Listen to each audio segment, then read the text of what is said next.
اللهم صل على محمد وآل محمد.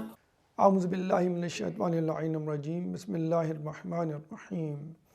رب اشرح لی صدری ویسر لی امری واحلل عقدۃ من لسانی یفقہوا قولی. ان اللہ وملائکتہ یصلون علی النبی یا ایہا الذین آمنوا صلوا علیہ وسلموا تسلیما.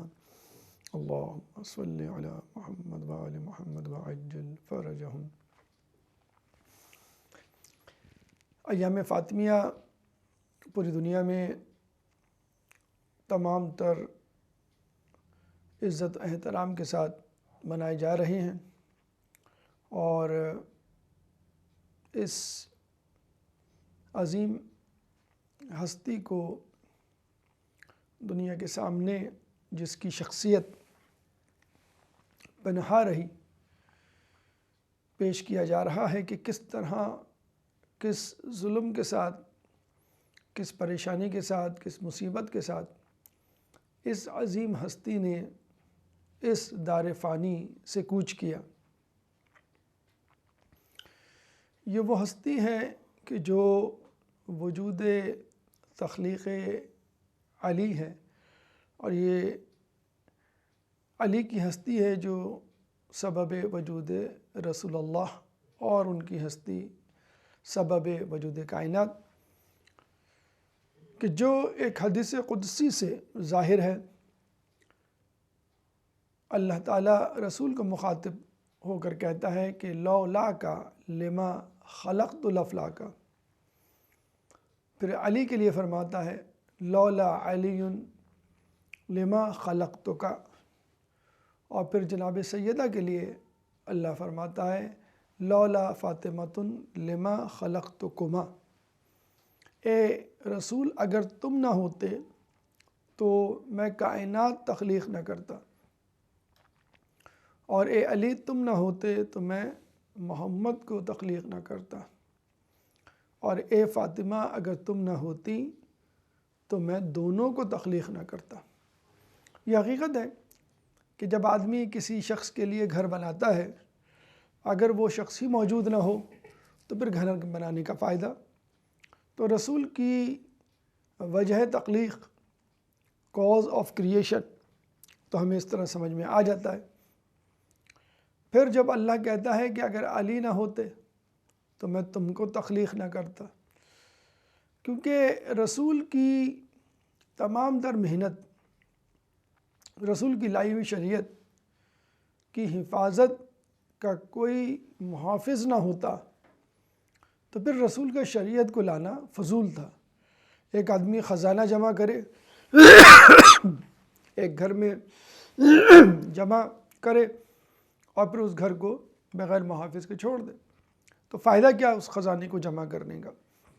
تو دین کی حفاظت، دین کی امانت مولا علی کے ذمے تھی.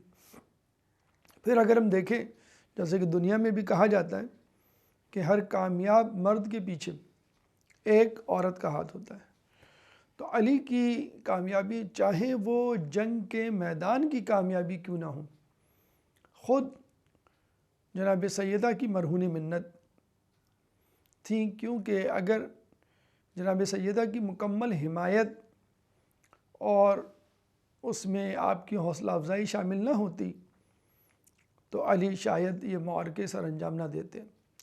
اور ایسا کیوں نہ ہو کہ جب جناب سیدہ بطور زوجہ مولا علی کے نصف دین کی حامل ہیں، جناب سیدہ کی وہ بابرکت ذات ہے جس کے لیے جب امام ششم علیہ السلام سے پوچھا گیا کہ لیلۃ القدر کیا ہے، تو آپ نے جواب دیا کہ جناب سیدہ ہماری جدہ لیلۃ القدر ہے. عقلی اعتبار سے بھی اور تاریخی اعتبار سے بھی، دونوں اعتبار سے یہ بات ثابت شدہ ہے. عقلی اعتبار سے اگر ہم دیکھیں تو جس طرح شب قدر پوشیدہ ہے اور اس کو ڈھونڈا جاتا ہے، اور ڈھونڈنے پہ جو خزانہ ہاتھ آتا ہے وہ کائنات کا بہت بڑا خزانہ ہوتا ہے۔ اسی طرح بی بی سیدہ سلام اللہ علیہا کی ذات ایک چھپی ہوئی ذات ہے۔ ہم میں سے ہر شخص،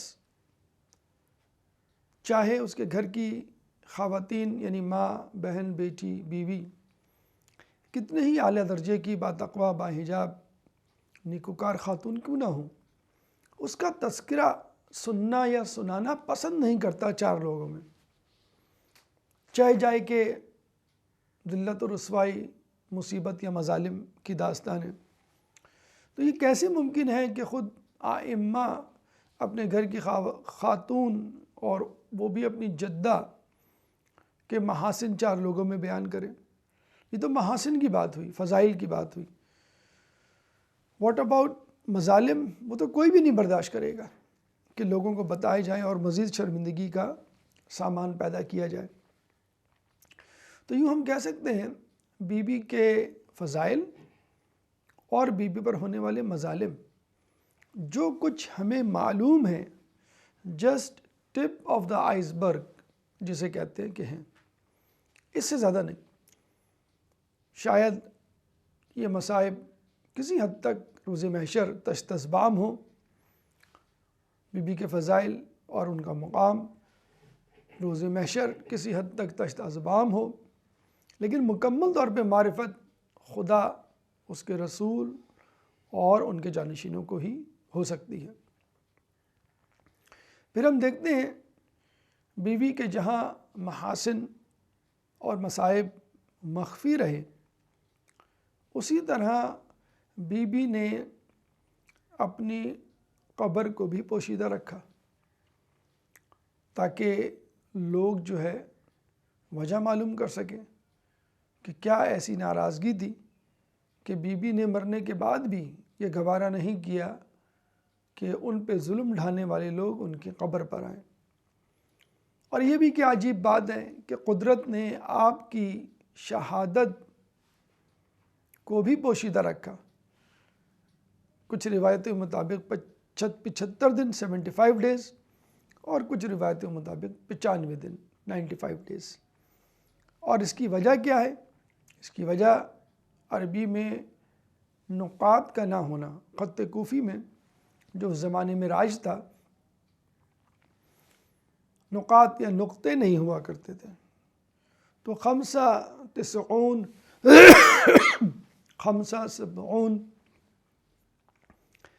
75 یا 95 جب ہم لکھتے ہیں، اگر ہم 75 بغیر نقطے کے لکھیں تو اس کو 90 بھی پڑھا جا سکتا ہے، 70 یعنی 95 95 کی صورت میں اور 75 75 کی صورت میں، یا ہم 75 لکھیں بغیر نقاط کے تو ہم اس کو 90 بھی پڑھ سکتے ہیں۔ تو یہ ایک وجہ، لیکن شاید قدرت کو منظور تھا کہ آپ کا یوم شہادت، آپ کی جگہ مدفن، قبر، اور خود آپ کی ذات لوگوں سے مخفی رہے۔ حقیقت میں اگر ہم دیکھیں تو خود بی بی نے بھی ظاہری طور پر اپنی ذات کو چھپانے کا اہتمام کیا ہوا تھا، اور یہ ایک نسوانیت کی بہت اہم خصوصیت ہے۔ عورت کی نسوانیت اس وقت تک مکمل نہیں ہوتی جب تک اس کا حجاب مکمل نہیں ہوتا۔ چنانچہ ہم دیکھتے ہیں اول تو بی بی کا گھر سے غیر ضروری طور پر نکلنا ثابت ہی نہیں، اگر وہ نکلی بھی تو اسلام کی آبیاری، اسلام کی ترقی اور اسلام کی سربلندی کے لیے۔ یعنی جب رسول اللہ مولا علی، حسن و حسین کم پڑ گئے، گویا کہنا چاہیے عیسائیوں کے مقابلے میں، تو بی بی سیدہ نے اپنے آپ کو پیش کیا اور مباہلے کے دن اس ٹیم کو مکمل کیا کہ جس ٹیم نے پنجتن پاک کی مبارک جماعت نے عیسائیوں کی اتنی بڑی جماعت کو شکست دی۔ تو فرق کیا تھا؟ مسجد نبوی میں 3 دن تک مناظرہ چلتا رہا، جس میں رسول اللہ بھی تھے، مولا علی بھی تھے، اور صحن میں حسن حسین کی موجودگی بھی تھی۔ فرق تھا بی بی سیدہ کا کہ جن کو دیکھ کر پنجتن کے ساتھ عیسائی یہ کہنے پر مجبور ہو گئے کہ آج ہمارے مقابلے میں وہ لوگ ہیں کہ جو اگر پہاڑ کو حکم دیں تو وہ اپنی جگہ سے ہل جائیں۔ تو وہ کیا اضافہ تھا، وہ کیا نئی بات تھی جو مباہلے کے میدان میں تھی اور مسجد نبوی کے صحن میں نہیں تھی؟ وہ اضافہ، وہ نئی بات جناب سیدہ کی ذات تھی۔ چنانچہ ہم یہ سمجھتے ہیں کہ بلا شبہ جس ہستی کی وجہ سے عیسائیوں پر لعنت پڑنے جا رہی تھی یا عذاب الہی آنے کو تھا، اس ہستی کو ہی سزاوار ہے کہ وہ صدیقہ کا لقب اختیار کر سکے اور اس کو صدیقہ کہا جا سکے۔ پھر ہم دیکھتے ہیں کہ بی بی جب باغ فتح کے لیے احتجاج کرنے دربار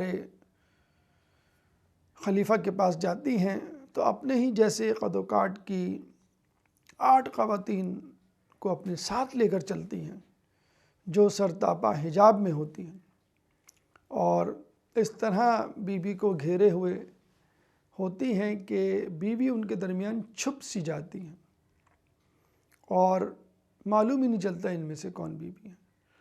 جبکہ جب دربار میں بھی انہوں نے احتجاج کیا اور خطبہ دیا تو بھی معلوم نہیں چل رہا تھا کہ آواز کس خاتون کی زبان مبارک سے نکل رہی ہے۔ تو مباہلے کا میدان ہو یا حاکم وقت کا دربار ہو، اپنے آپ کو اخفا رکھنے کی مکمل طور پہ کوشش، بلکہ جب شہادت کا وقت قریب آتا ہے تو اسماء بنت امیس سے وہ کہتی ہے کہ مجھے شرم آتی ہے کہ لوگ اپنی عورتوں کو مردوں کی طرح چٹائی پہ ڈال کر قبرستان لے جاتے ہیں۔ تو اسماء بنت امیس نے کہا کہ ہمارے افریقہ میں میت کو عموماً تابوت سے ڈھانک دیا جاتا ہے۔ تو بی بی کو یہ ترکیب بڑی پسند آئی اور انہوں نے کہا کہ میری میت کو بھی تابوت سے ڈھانپ دیا جائے۔ تو وہ قبر مبارک ہو، وہ میت کا جسد خاکی ہو، یا پھر گھر سے باہر نکلنا ہو کسی ضروری کام کے لیے، اور وہ بھی اسلام کے لیے، باغ فتح کا جو احتجاج تھا اس میں فقط مقدمہ تھا جو کہ فتح سے متعلق تھا، ورنہ تمام تر گفتگو خلافت علی، صراط مستقیم سے انحراف اور اسلام میں آنے والی مصیبتیں اور فتنوں کا تذکرہ تھا۔ تو یہ کہنا چاہیے کہ بی بی کی ذات مکمل طور پر مخفی تھی، ہڈن تھی، ٹپ آف دا آئس برگ جسے ہم کہتے ہیں، کہ اگر کسی شخص کے محاسن فضائل نظر آتے ہیں تو ہم کہتے ہیں بھئی یہ تو بہت تھوڑے فضائل ہیں، بہت تھوڑی خوبیاں ہیں، جب تم اس کے ساتھ رہو گے تمہیں پتہ چلے گا۔ تو بی بی کے فضائل جو ہمیں معلوم ہیں، بلکہ مصائب بھی ٹپ آف دا آئس برگ ہیں۔ یہ قیامت میں، روز محشر میں، یا امام کے ظہور کے بعد انشاءاللہ ہمیں معلوم ہوگا کہ بی بی کتنے زیادہ فضائل کی مالک تھی یا مصائب سے گزری تھی۔ لیکن یہ بات بھی اپنی جگہ طے ہے کہ روشنی کو جتنا بھی چھپایا جائے وہ عیاں ہو کے رہتی ہے، یا دوسرے لفظوں میں اندھیرا کتنا بھیانک کیوں نہ ہو، گھٹا ٹوپ کیوں نہ ہو، روشنی کی فقط ایک کرن اس کی موت کے لیے کافی ہوتی۔ تو بی بی سیدہ سلام اللہ علیہا کا ایک لقب زہرا بھی ہے، یعنی نور، روشنی۔ یہ کیسے ممکن ہے کہ بی بی کی ذات جس کا لقب ہی زہرا ہو وہ لوگوں سے مخفی رہ جائے؟ تو بی بی کا نور، بی بی کی روشنی، بی بی کی معرفت بہت کم ہی صحیح تمام لوگوں کو، کائنات کو اس وقت ہوئی کہ جب نور مقدسہ یا 14 معصومین کے انوار مقدسہ کو تخلیق کیا گیا۔ کہتے ہیں کہ بی بی کے نور کو پیدا کرنے سے پہلے اللہ تعالیٰ نے جب یہ تمام نور پیدا کیے تو اس کے بعد کائنات میں ایک اندھیرا سا چھا گیا۔ فرشتوں نے استفسار کیا، یا اللہ یہ اندھیرا سا کیسا ہے، ہمیں گھبراہٹ ہو رہی ہے، ہمیں وحشت ہو رہی ہے، تو اس کائنات میں روشنی کر دے تاکہ ہم دیکھنے کے قابل ہو سکیں۔ آپ نے دیکھا ہوگا کراچی پاکستان کے لوگ تو اس بات سے بخوبی واقف ہیں کہ جب گھر میں لائٹ چلی جائے، لوڈ شیڈنگ ہو، تو آدمی اپنے ہی گھر میں پریشان ہو جاتا ہے، اپنے ہی گھر میں چلنے پھرنے سے احتراز کرتا ہے۔ موبائل کی لائٹ، لیمپ، ٹارچ، ماچس کی تیلی، لائٹر جلا کر وہ روشنی کرتا ہے، پھر 2 قدم چلتا ہے۔ پوری کائنات میں جب اندھیرا چھا گیا ہوگا تو کیا وحشت کا عالم ہوگا۔ اللہ تعالیٰ نے فرشتوں کی اس درخواست پر اس اندھیرے کو دور کیا، اور کیسے دور کیا؟ نور زہرا کو پیدا کر کے، نور فاطمہ کو تخلیق کر کے۔ جب نور فاطمہ کو تخلیق کیا گیا تو پھر کائنات روشن ہوئی، اور پھر پتہ چلا کہ کون سی چیز کس مقام پر ہے۔ اور عدل کہتے ہی اسے ہیں کہ جب چیزوں کو ان کی جگہوں پر دیکھ لیا جائے، چیزوں کو ان کی جگہوں پر دیکھنا عدل کہلاتا ہے۔ تو ہم کہہ سکتے ہیں کہ انسان سارے جہان کی معرفت کر لے، چاہے رسول، چاہے 13 معصومین کی، لیکن جناب زہرا کی معرفت نہ ہو تو یہ معصومین اللہ اور اس کا رسول بھی سمجھ میں نہیں آ سکتے۔ کیوں؟ کہ جب تک نور فاطمہ تخلیق نہ ہوا اس وقت تک لوگوں کو، ملائکہ کو، مخلوق کائنات کو انوار مقدسہ 14 معصومین میں سے 13 معصومین اور دیگر چیزوں کی معرفت ہی نہیں ہوئی تھی۔ ہم کہہ سکتے ہیں کہ جناب سیدہ کی ذات ایک مرکزی حیثیت رکھتی ہے۔ جب ہم دیکھتے ہیں کہ جب قصہ میں 5 شخصیات جمع ہو جاتی ہیں اور فرشتے آسمان سے دیکھ رہے ہوتے ہیں ان شخصیات کو کہ جن کے لیے آیت تطہیر اتری، تو اللہ سے دریافت کرتے ہیں کہ اللہ یہ کون لوگ ہیں؟ تو اللہ ان شخصیات کا تعارف کرواتے ہوئے کہتا ہے، ہم فاطمۃ و ابوہا و بعلہا و بنوہا۔ وہ فاطمہ ہیں، وہ ان کے والد محترم ہیں، وہ ان کے شوہر نامدار ہیں، اور یہ ان کے صاحب زادگان۔ اللہ یوں بھی تعارف کروا سکتا تھا کہ یہ رسول ہیں، یہ ان کی بیٹی، یہ ان کے بھائی، یہ ان کے نواسے۔ اللہ یوں بھی تعارف کروا سکتا تھا یہ علی ہیں، یہ ان کی زوجہ، یہ ان کے بھائی رسول اللہ، یہ ان کے بیٹے صاحب زادگان۔ لیکن اللہ نے محور یا مرکز تعارف جناب سیدہ کی ذات کو ٹھہرایا۔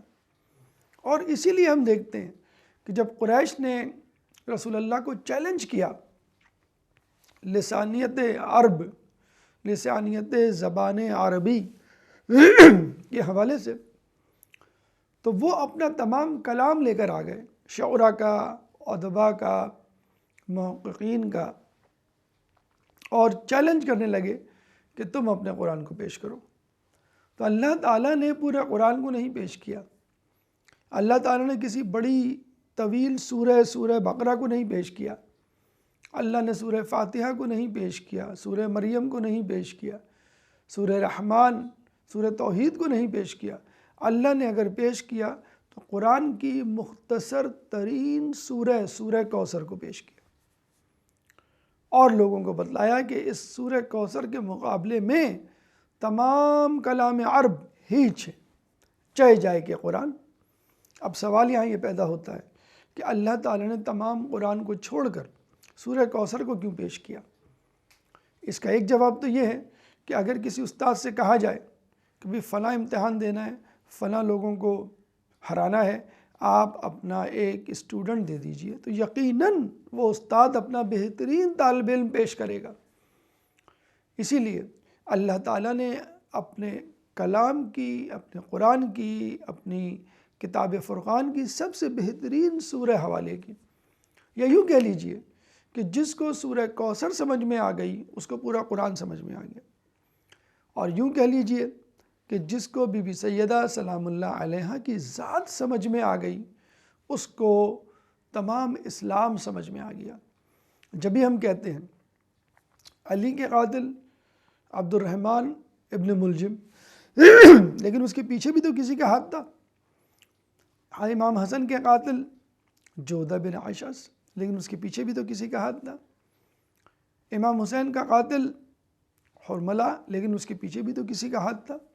اسی طرح ہر امام کا قاتل لیتے چلے جائیے، اس کے پیچھے بھی کوئی شخصیت ہوگی جو اس کا ماسٹر مائنڈ ہوگا۔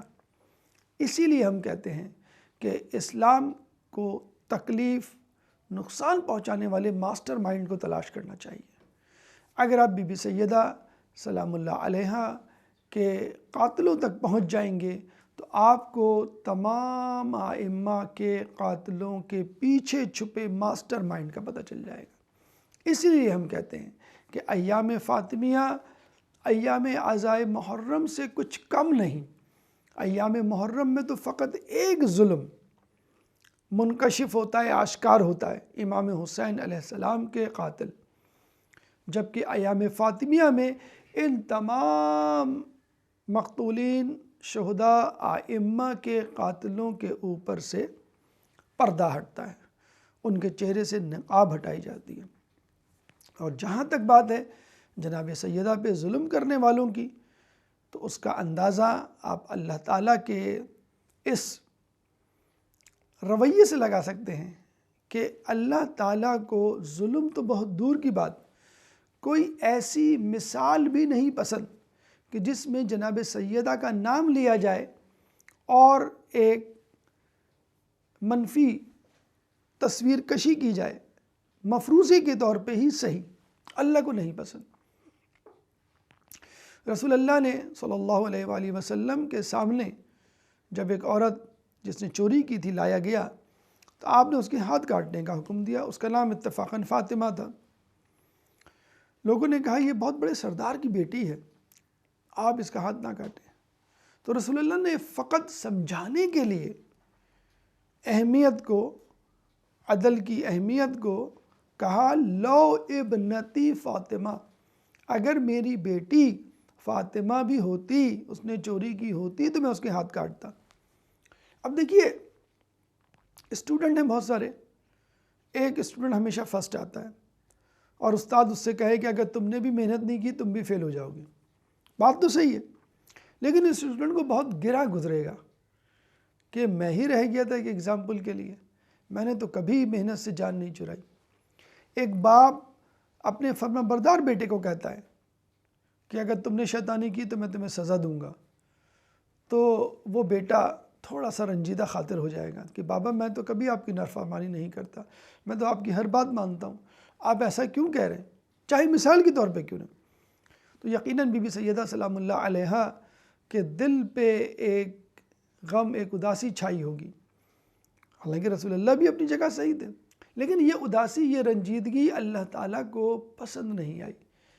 اللہ تعالیٰ نے چاہا کہ فاطمہ کے غم کو، اداسی کو کم کیا جائے، چنانچہ اللہ تعالیٰ نے فوراً آیت نازل کی لَإِنْ أَشْرَكْتَ لَيَحْبِطَنَّ عَمَلُكَ، اے اللہ کے رسول اگر تم نے بھی شرک کیا تو میں تمہیں بھی معاف نہیں کروں گا، میں تمہارے اعمال بھی حبط کر دوں گا۔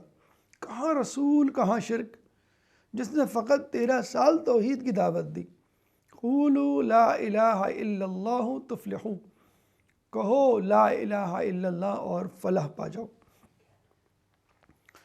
اس سے اللہ تعالیٰ یہ کیسے ایکسپیکٹ کر سکتا ہے؟ بات تو ٹھیک ہے، اللہ کسی کو بھی نہیں معاف کرے گا شرک کے کہنے پر، لیکن رسول کے دل پر ایک اداسی سی چھائی کہ کائنات میں کیا میں ہی رہ گیا تھا مثال دینے کو۔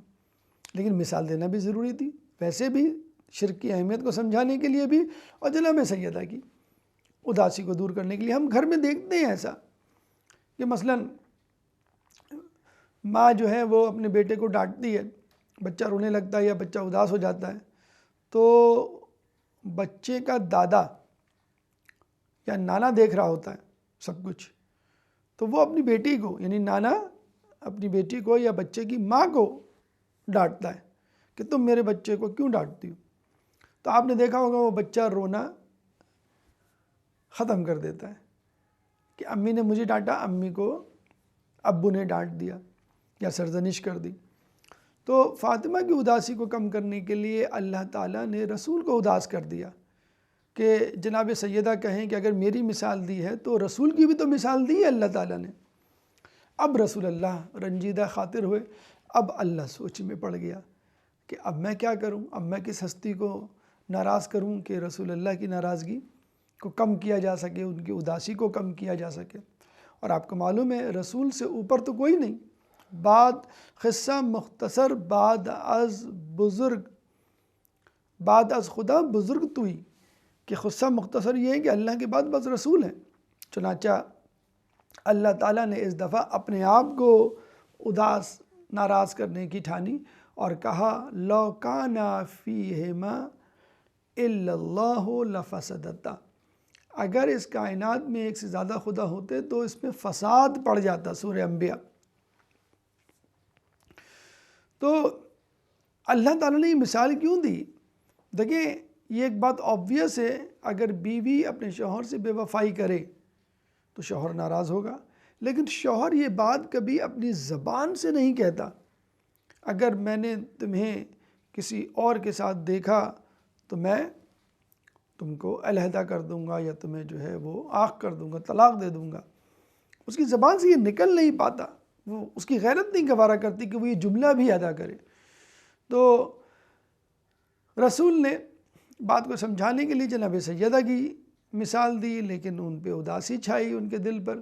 اللہ تعالیٰ نے اس اداسی کو کم کرنے کے لیے رسول کی شخصیت کو یا رسول کے دل کو اداس کیا، اور پھر رسول کی اداسی کو دور کرنے کے لیے خود اپنی غیرت کو جو ہے وہ اللہ تعالیٰ بیچ میں لایا اور اپنے آپ کو کہنا چاہیے کہ اداس کیا دوسرے معنوں میں۔ تو اللہ تعالیٰ اتنا حساس ہے جناب سیدہ سلام اللہ علیہا کے حوالے سے، تو یہ کیسے ممکن ہے کہ جنہوں نے بی بی سیدہ پہ ظلم کیا ہو ان سے وہ ناراض، ان سے وہ راضی ہو جائیں۔ اللہ تعالیٰ سورہ احزاب میں فرماتا ہے ان الذین یؤذون اللہ ورسولہ لعنہم اللہ فی الدنیا والآخرہ، کہ جن لوگوں نے اللہ اور اس کے رسول کو اذیت دی ان پہ لعنت ہو اس دنیا میں بھی اور آخرت میں بھی۔ تو اللہ کو، اللہ کے رسول کو ناراض کرنے والے نہ اس دنیا میں عزت دار بن سکتے ہیں نہ آخرت میں۔ اور جہاں تک بات ہے رسول کی، تو رسول اللہ نے خود کہا من اذاہا فاطمۃ بضعۃ منی من اذاہا فقد اذانی، فاطمہ میرے جسم کا ٹکڑا ہے، جس نے اسے ناراض کیا اس نے مجھے ناراض کیا۔ جناب سیدہ کی ناراضگی رسول اللہ کی ناراضگی، رسول اللہ کی ناراضگی اللہ کی ناراضگی، اور جو اللہ کو ناراض کرے وہ اپنا ٹھکانہ جہنم میں بنا لے، حدیث رسول کا مفہوم۔ اللہ تعالیٰ سے دعا ہے کہ اللہ تعالیٰ ہمیں بی بی سیدہ سلام اللہ علیہا کے چاہنے والوں میں روز محشر قرار دے، بی بی سیدہ سلام اللہ علیہا کی شفاعت سے ان کے چاہنے والوں کو بہرہ مند فرما، اور ان پہ ظلم کرنے والوں کو اس دنیا اور آخرت میں ذلت و رسوائی کا نشانہ بنا۔ اللہ تعالیٰ سے دعا ہے کہ جو لوگ پریشان حال ہیں ان کی پریشانی کو دور فرما، جو بے روزگار ہیں ان کو رزق حلال عطا فرما، جو رزق حلال کما رہے ہیں ان کے رزق حلال میں برکت عطا فرما، جو مقروض ہیں ان کے قرضوں کو ادا فرما، جو زندان میں ہیں ان کو رہائی عطا فرما، جو گم شدہ ہیں ان کو ان کے پیاروں سے ملا، جو سفر میں ہیں ان کو منزل عطا فرما۔